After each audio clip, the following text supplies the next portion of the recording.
নমস্কার বন্ধুরা, food lover চ্যানেলে সবাইকে স্বাগত জানাই। আজকে আপনাদের সাথে কুমড়ো ও সজনে ডাঁটা দিয়ে একটা রেসিপি শেয়ার করব, যা আপনারা গরম ভাত হোক বা রুটি পরোটার সাথে খেতে পারেন। রেসিপিটি একদমই সহজে তৈরি হয়ে যায়। রেসিপিটি ভালো লাগলে লাইক, কমেন্ট এবং শেয়ার করবেন। আর চ্যানেলে যদি নতুন বন্ধু হয়ে থাকেন তাহলে চ্যানেলটি সাবস্ক্রাইব করে পাশে থাকা বেল বাটনটি অবশ্যই প্রেস করে দেবেন। তাহলে চলুন রেসিপিটি দেখে নিই। কুমড়ো আর সজনে ডাঁটা দিয়ে তরকারি করবার জন্য এখানে 6টা থেকে 7টা সজনে ডাঁটা নিয়ে নিয়েছি, 500 গ্রাম ওজনে কুমড়ো নিয়েছি, আর একটা মিডিয়াম সাইজের পেঁয়াজ নিয়েছি, আর 4টে কাঁচা লঙ্কা নিয়েছি। পেঁয়াজের খোসাটাকে ছাড়িয়ে কেটে নেব। এখানে কুমড়ো আর সজনে ডাঁটাটাকেও খোসাটা ছাড়িয়ে টুকরো করে কেটে নেব। কুমড়োর খোসাটা ছাড়িয়ে ঠিক এইরকম ছোট টুকরো করে কেটে নিয়েছি। সজনে ডাঁটাগুলো খোসাটা ছাড়িয়ে ঠিক এরকম একটু টুকরো করে কেটে নিয়েছি, আর পেঁয়াজটাকে এরকম কুচি করে কেটে নিয়েছি।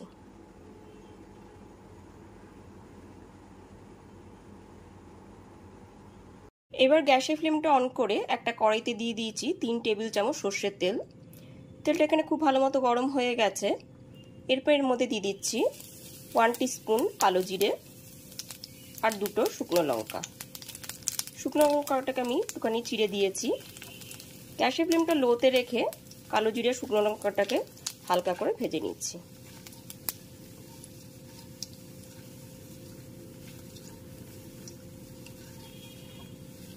ফোড়নটা এখানে হালকা করে ভাজা হয়ে গেছে।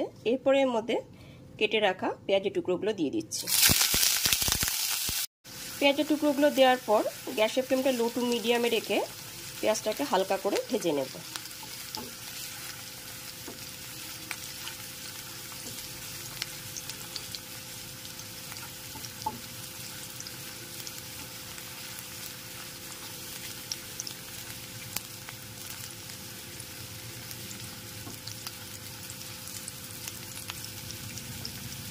পেঁয়াজগুলো এখানে হালকা ব্রাউন করে ভাজা হয়ে গেছে।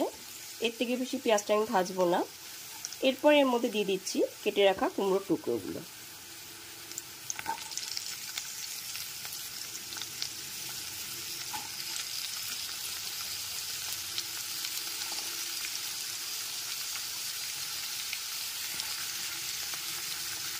কেটে রাখা সমস্ত কুমড়ো টুকরোগুলো দিয়ে দেওয়ার পর এই সাথে দিয়ে দেব সজনে ডাঁটার টুকরোগুলো।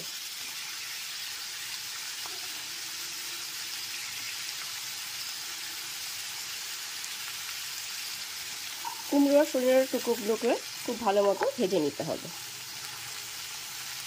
গ্যাসের ফ্লেমটা এখন মিডিয়ামে রেখে ভেজে নিতে হবে।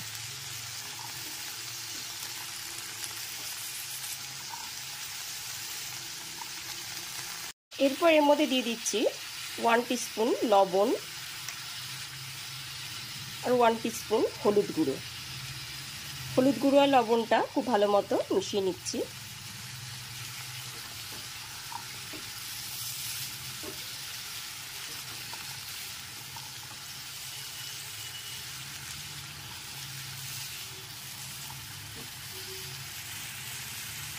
লবণ আর হলুদটা খুব ভালো মতো মিশিয়ে নেবার পর এর মধ্যে দিয়ে দেব 4টে চিরা কাঁচা লঙ্কা।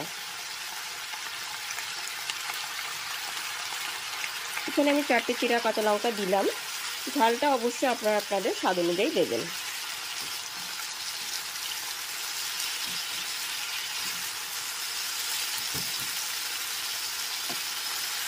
কাঁচা লঙ্কাগুলো দেওয়ার পরে সজনের ডাঁটা আর কুমড়োটা যাতে খুব ভালো মতো সুসেদ্ধ হয়ে যায়, ওই জন্য 4 থেকে 5 মিনিটের জন্য লো টু মিডিয়াম ফ্লেমে ঢেকে রেখে দিলাম।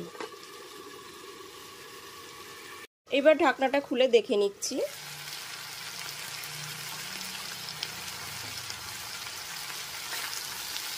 খুব ভালো মতন ওপর থেকে নিচে একবার নেড়ে নিলাম।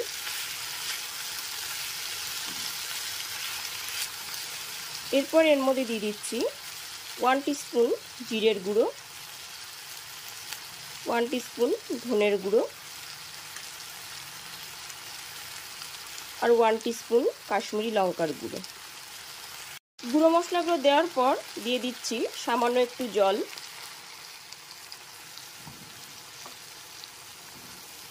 এরপর খুব ভালো মতো গ্যাসের ফ্লেমটা মিডিয়ামে রেখে কষিয়ে নেব।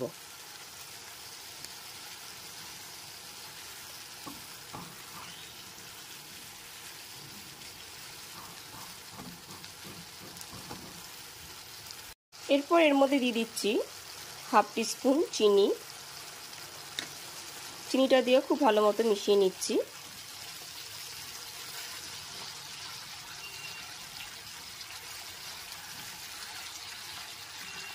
চিনিটা দিয়ে খুব ভালো মতো মিশিয়ে নেবার পর সজনে ডাঁটার কুমড়োটা যাতে খুব ভালো মতো সুসেদ্ধ হয়ে যায় ওই জন্য 4 থেকে 5 মিনিটের জন্য ঢেকে রান্না হতে দিলাম। 5 মিনিট পরে আমি ঢাকনাটা খুলে দেখে নিচ্ছি। এবার ওপর থেকে নিচে খুব ভালো মতো একবার নেড়ে নিলাম। এখানে দেখুন কুমড়োটা খুব ভালো মতো সুসেদ্ধ হয়ে গেছে আর মশলাটা থেকে তেলও রিলিজ হয়ে গেছে। সজনে ডাঁটাটাও খুব ভালো মতো সুসেদ্ধ হয়ে গেছে।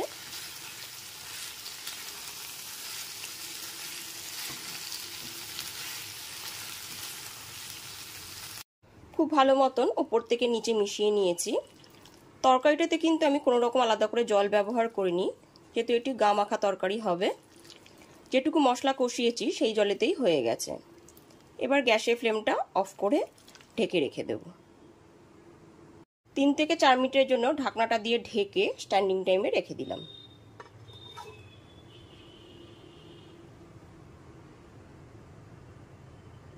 এইবার একদমই ফাইনালি কুমড়ো সজনে ডাঁটা দিয়ে তরকারিটি রেডি হয়ে গেছে।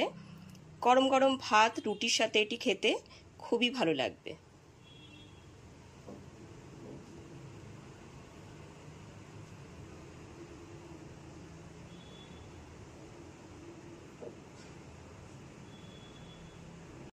আমার মতন করে রেসিপিটি অবশ্যই বাড়িতে ট্রাই করুন আর কমেন্ট করে জানান যে রেসিপিটি কেমন লাগলো।